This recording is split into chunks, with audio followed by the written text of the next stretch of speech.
Welcome to Telangana వెలుగు. ప్రస్తుతం మనతో పాటు టీపీసీసీ జనరల్ సెక్రటరీ అలాగే స్పోక్ పర్సన్ రౌలిరెడ్డి గారు ఉన్నారు. రౌలిరెడ్డి గారు, నిన్న రేవంత్ రెడ్డి గారు మాట్లాడిన మాటలు ఏంటంటే కష్టపడ్డోళ్ళకి డెఫినెట్గా పదవులు వస్తాయి, సో ఒక రోజు అటు ఇటు కావచ్చు అని చెప్పేసి అన్నారు. 2018-19 నుంచి కూడా మీరు కాంగ్రెస్ పార్టీలో స్పోక్ పర్సన్గా కొనసాగుతున్నారు.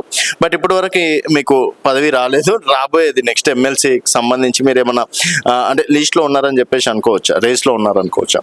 నమస్తే రాజు. అంటే రేవంత్ అన్న చెప్పిన పదం ఏంటంటే ఫస్ట్ నుండి కాంగ్రెస్ పార్టీ జెండా మోసిన వాళ్ళు, అంటే దాదాపుగా 20 ఏళ్ళు 30 ఏళ్ళు అనే వాళ్ళు చాలా మంది ఉన్నారు గ్రౌండ్ స్థాయిలో. వాళ్ళంటే కంటిన్యూగా ఏం జెండా మోస్తలేరు వాస్తవంగా చెప్పాలంటే. మధ్యలో కొన్ని ఆటుపోట్ల వల్ల వాళ్ళు వెక్స్ అయ్యో అదో ఇదో మధ్యలో కూడా డ్రాప్ అయిన వాళ్ళు, ఏదో పార్టీలో ఉన్నాము అంటే ఉన్నాము అనే వాళ్ళు కూడా చాలా మంది ఉన్నారు. కంటిన్యూస్గా పనిచేసిన వాళ్ళు చాలా ఫింగర్ టిప్స్లో చెప్పొచ్చు. ఈరోజు అంటే నేను ఏదైతే సెంట్రల్లో ఉన్న బీజేపీ పార్టీ అధికారంలో ఉన్నప్పుడే నాకు అట్లాంటి భావజాలం నచ్చక, నీకు తెలుసు నువ్వు అప్పుడు కూడా బీజేపీలో ఒక రిపోర్టర్గా ఉన్నావు, ఆ భావజాలం నచ్చక నాకు అక్కడ సెంట్రల్లో నామినేటెడ్ పోస్ట్ ఉన్నా కానీ దాన్ని కాదనుకొని ఆ రోజు ఏదైతే తెలంగాణ ఇచ్చిన తెలంగాణ కోసము ఏదైతే కొట్లాడిన పార్టీలలో బీజేపీ కూడా వన్ ఆఫ్ ది పార్టీ అనుకొని వెళ్ళాము. ఎప్పుడైతే నెక్స్ట్ మోదీ గారు ఏదైతే హైదరాబాద్లోకి వచ్చి అడుగుపెట్టిన తర్వాత తల్లిని చంపి పిల్లను వేరు చేశారనే పదం వాడినప్పుడు ఇక ఆ భావజాలం ఏంటో, తెలంగాణ పట్ల బీజేపీ పార్టీకి ఉన్న సిద్ధాంతం ఏంటో మనకు అర్థమైపోయింది. అట్లాంటి వాటిని కూడా కాదనుకొని ఈరోజు ఏదైతే సోనియా గాంధీ గారు ఆంధ్రప్రదేశ్లో పార్టీ నష్టపోయినా పర్వాలేదు, తెలంగాణ బిడ్డలు వాళ్లకు నీళ్లు నిధులు నియామకాలు రావాలి, వెనుకబడ్డ తెలంగాణ బాగుపడాలనే ఉద్దేశంతో పార్టీ కోసం స్వలాభం కోసం కాకుండా ప్రజల కోసం ఆలోచించి తెలంగాణ ఇచ్చిన పార్టీ కాబట్టి ఖచ్చితంగా ఇందులో వచ్చి జాయిన్ కావడం జరిగింది. అప్పటి మా పిసిసి అధ్యక్షులు ఉత్తమ్ కుమార్ రెడ్డి గారు, అప్పటికే నేను బీజేపీలో ఏ రకంగా స్పోక్స్ పర్సన్గా అనేకమైన ఛానళ్లలో, అంటే రోజు 2-3 ఛానల్స్లో, అప్పటికే అసలు అంటే జూమ్ మీటింగ్స్ లేవు అప్పటికి. ఎప్పుడు ఏది రావాలన్నా మేము ఉండేది వరంగల్లో, నువ్వే నైట్ ఫోన్ చేసేది. అంటే మార్నింగ్ అంటే ఒక్కొక్కసారి ట్రైన్లో రావాలంటే మేమేమో పెద్ద ఆర్థికంగా ఉన్నోళ్ళం కాదు, మాది కూడా అంటే సగం బీసీ సగం ఓసీ. అంటే నేను ఓసీ రెడ్డి అయినా కానీ మా వారు బీసీ కాబట్టి మాది కులాంతర వివాహం కాబట్టి అట్లాంటి వాళ్ళు ఎకనామికల్గా సొసైటీలో స్థిరపడాలంటే ఎంత కష్టపడాలో ఒకసారి అర్థం చేసుకోవాలి. అట్లాంటి వాటిలలో అంటే మేము లగ్జరీగా బస్సులలో తిరిగే అంత అది లేదు కాబట్టి 12:30కో 1 o'clockకో లేచి ఏదైతే కమిట్మెంట్ అంటే ఛానల్కి ఒప్పుకున్నాం కాబట్టి ఇన్ టైంలో రీచ్ కావాలనే ఉద్దేశంతో ఇప్పుడు కాంగ్రెస్లో ఉన్న బెల్లయ్య నాయక్ అన్న కానీ, అద్దంకి దయాకర్ అన్న కానీ, చిన్నారెడ్డి అన్న కానీ చాలామంది నా కో పార్ట్నర్స్గా డిబేట్లలో కూర్చున్న వాళ్ళు చాలామంది ఉన్నారు. అప్పటి నా కమిట్మెంట్ను ఇప్పుడు వీళ్ళు కూడా చాలా మెచ్చుకునే వాళ్ళు. మనకి ఎంత ఓపిక తల్లి, అంత పొద్దున 1 గంటకు అక్కడి రావడం, ఒకవేళ ఈవినింగ్ డిబేట్స్ అయితే ఇంటికి వెళ్ళే వరకు 12-1 కూడా అయ్యేది.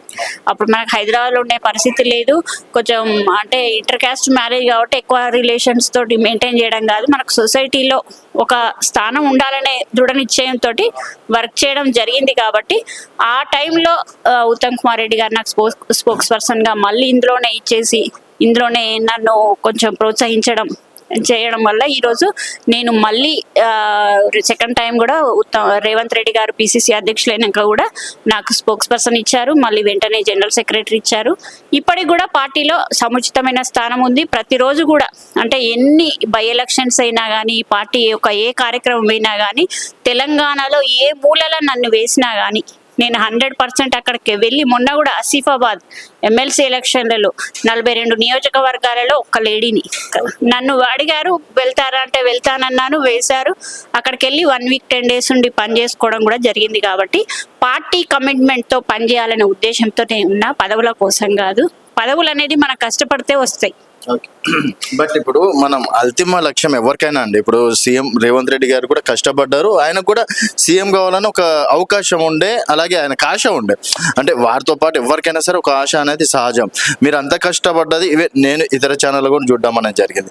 మరి ఇప్పుడు అంటే మీరు సీతక్క గారితో కూడా ట్రావెల్ చేశారు, ఆ టైంలో సీతక్క అంటేనే పక్కన రౌలిరెడ్డి గారు ఉంటారు అని చెప్పేసి ఒక బ్రాండ్ అది. అట్లాంటిది ఎందుకు మరి సీతక్క గారు కావచ్చు వీళ్ళు అంటే సపోర్ట్ చేసినట్ట, లేదా వాళ్ళు ఏమన్నా మంత్రి అవ్వగానే రౌలి రెడ్డి అవసరం లేదనుకుంటున్నారు. అట్లా అని ఏం లేదు రాజు. ఏంటిదంటే రేవంత్ అన్న పిసిసి అధ్యక్షులు అయినాక ఒకటే చెప్పిండ్రు, మీరు పని చేయండి, పని చేసిన వాళ్ళని మేమే గుర్తిస్తాము, ఎలాంటి రికమెండేషన్స్ లేకుండా ఇంటికే పదవులు వస్తాయని చెప్పిండ్రు. నేను ఆ మాటకే కట్టుబడి ఉన్నా, 15 నెలలు అయిపోతుందా? ఆ మాటకే కట్టుబడి ఉన్నా. నేనేమంటున్నా అంటే అనేకమైన ఈక్వేషన్స్ ఉంటాయి, అనేకమైన ఒత్తిళ్ళు ఉంటాయి. ప్రభుత్వం వచ్చిన తర్వాత నాయకుల మీద ఒత్తిళ్ళు ఉంటాయి. రేవంత్ అన్న ఒకటే చెప్పిండు, ఎలాంటి రికమెండేషన్లు తేవద్దు నాకని ఏదైతే నాయకులకు చెప్పిండో నేను దానికే కట్టుబడి ఉన్నా. ఇప్పటికి కూడా ఏ ఒక్క మాట కూడా సీతక్క గారితో కానీ ఎవరితో కానీ నాకు ఈ నామినేటెడ్ కావాలని చెప్పించుకోలే. ఎందుకు, మనం పార్టీ లైవ్ లో నాకేమో అంటే ఇప్పుడు ఇమ్మీడియట్ గా ఎదిగి నేనేమో నామినేటెడ్ పోస్ట్ తోటే ఆగిపోవాలని కోరుకోవట్లేదు. నేను మరో మీనాక్షి నటరాజనో లేకపోతే లాంగ్ టర్మ్ పార్టీలో పనిచేసే వాళ్ళని ఆదర్శంగా తీసుకొని పనిచేయాలని కోరుకుంటున్నా. కాబట్టి నాకు ఈ నామినేటెడ్ పదవ ప్రభుత్వ పదవ కాదు, పార్టీలో లైవ్ లో ఉండే అవకాశం ఇస్తే చాలు అనుకుంటా. ఎందుకంటే ఈ దీంతోటే పార్టీ యొక్క ఐడియాలజీతో నాకు అనుక్షణం ఇట్లా పోరాటం కొట్లాడే స్వభావం ఉంటుంది. అంటే ఎవరైనా తప్పు మాట్లాడితే వాళ్ళ మీద విరుచుకుపడే స్వభావం ఉంటుంది. కాబట్టి అంటే రేవంత్ అన్న అంటే ఒక అంబిషన్తో తన అనేకమైన ఆటుపోటను ఎదుర్కొన్నాడు. దానికి తోడు ఎకనామికల్ గా కూడా ఆయన గ్రోతింగ్ లో ఉన్నాడు. కాబట్టి అనుకున్న లక్ష్యాన్ని ఈజీగా చేరుకోగలిగిండు. మాలాంటి వాళ్ళము మాకు ఎవరి సపోర్ట్ అంటే ఫ్యామిలీ సపోర్ట్ ఉండదు, ఏ సపోర్ట్ లేకున్నా కానీ ఒంటరిగా నేను ఈ స్థాయికి వచ్చినట్టే గొప్పగా చెప్పుకోగలుగుతా. నాకు ఎవరి అంటే ఫలానా పోస్ట్ ఫలానా మాకు ఇవ్వాలని చెప్పి ఎవరు రికమెండ్ చేయాలి. నా వర్క్ తనంతోటే ఈరోజు నేను ఈ స్థాయికి ఎదిగినా. కాబట్టి ఖచ్చితంగా ఎవరైతే మాకు పెద్దలు పిసిసి అధ్యక్షులు ఎవరెవరే ఉన్నారో, ఇప్పుడు మహేష్ అన్న కూడా చాలా సపోర్టింగ్ గా ఉంటారు.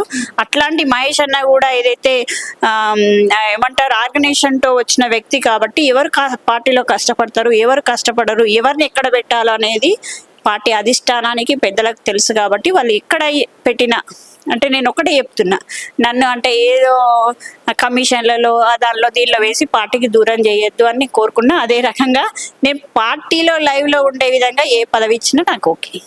అండ్ ఇప్పుడు అమిత్ షా గారు అన్నారు నెక్స్ట్ తెలంగాణనే మా టార్గెట్, ఇప్పటి వరకు మేము ఎక్కడైతే టార్గెట్ పెట్టామో అక్కడ డెఫినెట్ గా గెలిచామని చెప్పేసి.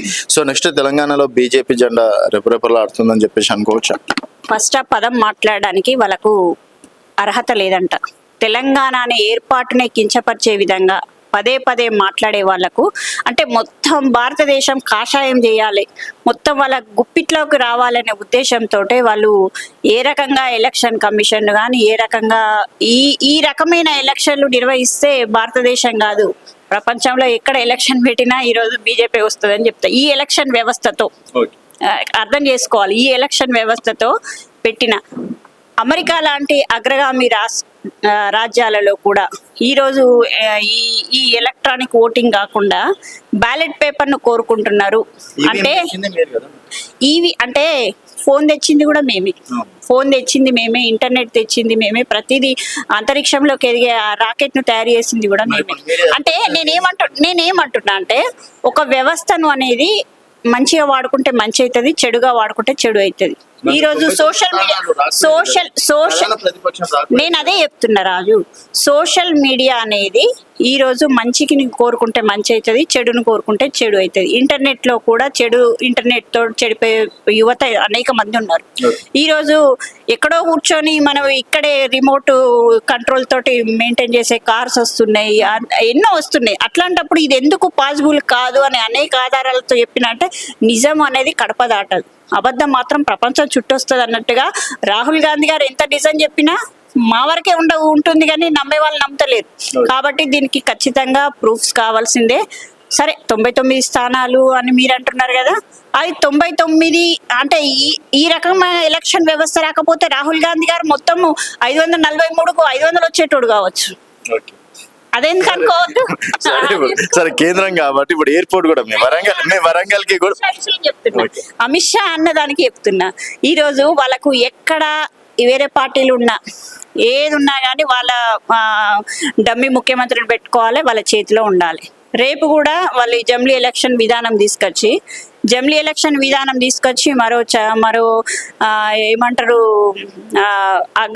అంటే ఒక రాజు చేతిలో బందీగా అయ్యే రాజ్యాన్ని కావాలని కోరుకుంటున్నారు. కానీ అంబేద్కర్ అది కోరుకోలేదు. అంబేద్కర్ ఓటింగ్ అనే విధానంతో మనకు నచ్చిన నాయకులను ఎన్నుకోవాలి, ఒక రాజ్యాంగం అనే వ్యవస్థను రచించిన వాళ్ళకు అంబేద్కర్నే కించపరిచే విధంగా మాట్లాడిన అమిత్ షాకు ఇవి రాజకాంక్ష కాకపోతే ఏముంటదని అంటున్నాను. ఇప్పుడు అంటే మీ వరంగల్ కి ఎయిర్పోర్ట్ తీయడం శాంక్షన్ కావడం అనేది జరిగింది కదా, దానిపైన సరే కేంద్రాన్ని అప్రిషియేట్ చేస్తారా, ఇప్పుడు కూడా విమర్శిస్తారా కాంగ్రెస్ కాబట్టి?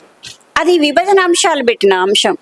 అదే అప్పుడు మేము కాంగ్రెస్ పార్టీ యూపీఏ ప్రభుత్వం ఉన్నప్పుడే చేద్దామంటే అప్పుడు జిఎంఆర్ సంస్థతోటి అంటే ఒక 150 కిలోమీటర్ల వరకు ఎలాంటి ఏవియేషన్ కు సంబంధించిన స్టేషన్ ఉండకూడదు అనేది పెట్టడం వల్ల ఆ రకంగా ఏర్పాటు చేయలేకపోయినాం. ఇప్పుడు ఆ నిబంధన సడలింపు జరిగింది కాబట్టి విభజన అంశాల్లో మామ్నూర్ ఎయిర్పోర్టు, వరంగల్కు విమానాశ్రయం అని చెప్పి పదే పెట్టుకున్నాము. వీళ్ళు కూడా బీజేపీ వాళ్ళు ప్రతిసారి మేనిఫెస్టోలో పెట్టిళ్ళు. 10 ఏళ్లలో ఎందుకు చిత్తశుద్ధి లేదు అంటున్నా. ఎప్పుడో ఇయ్యాలనుకుంటే ఎప్పుడో ఇచ్చేటోళ్ళం.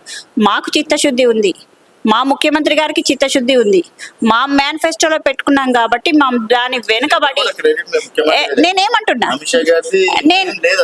మీరు 10 ఏళ్ల కింద ఇస్తే మీకు ఉండేది, 10 ఏళ్ల లోపల ఇస్తే అదే నేనేమంటున్నా వినండి, ఒకసారి పూర్తిగా వినండి. ఈ రోజు అంటే మేము వెంటబడడం వల్ల ఇప్పుడున్న ఏవియేషన్ మినిస్టర్ ఎవరైతే ఉన్నారో ఆయన సానుకూలంగా స్పందించడం వల్ల ఈరోజు వరంగల్కు ఎయిర్పోర్ట్ వస్తే ఏమేమి లాభాలు చేకూరుతాయో అని చెప్పి ఒప్పించడం వల్ల ఈరోజు 203 కోట్లు భూసేకరణ కోసం మేము విడుదల చేసినాం. అంటే మేము 203 కోట్లు విడుదల చేసినామంటే మాకెంత చిత్తశుద్ధి ఉండాలో చెప్పండి. వాళ్ళ ఒక ప్రకటన చెప్పగానే భూసేకరణ ప్రక్రియ అంతకుముందే అక్కడ ఉన్న మినిస్టర్ కొండా సురేఖ గారు కానీ మిగతా వాళ్ళు కానీ భూసేకరణలో పనులు నిమగ్నమైనలు. ఇప్పుడు 203 కోట్లు కూడా శాంక్షన్ అయినాయి. అంటే ఈ రోజు అంటే ఇప్పుడు ఇచ్చిన ఏవియేషన్ మినిస్టర్ కు కృతజ్ఞతలు చెప్పుకుంటూ ఖచ్చితంగా ఈరోజు 203 కోట్లు విడుదల చేసిన తెలంగాణ కాంగ్రెస్ ప్రభుత్వానికి కూడా ఖచ్చితంగా అందరు కృతజ్ఞత చెప్పాల్సిన అవసరం ఉంది. సో వరంగల్ ఎయిర్పోర్ట్ కి కారణం ఇటు రేవంత్ రెడ్డి సర్కార్ అలాగే కేంద్ర మంత్రి వర్యులకు కూడా ధన్యవాదాలు తెలపడం అనేది జరిగింది. ఇది రావులి రెడ్డి గారితో స్పెషల్ చిట్ చాట్.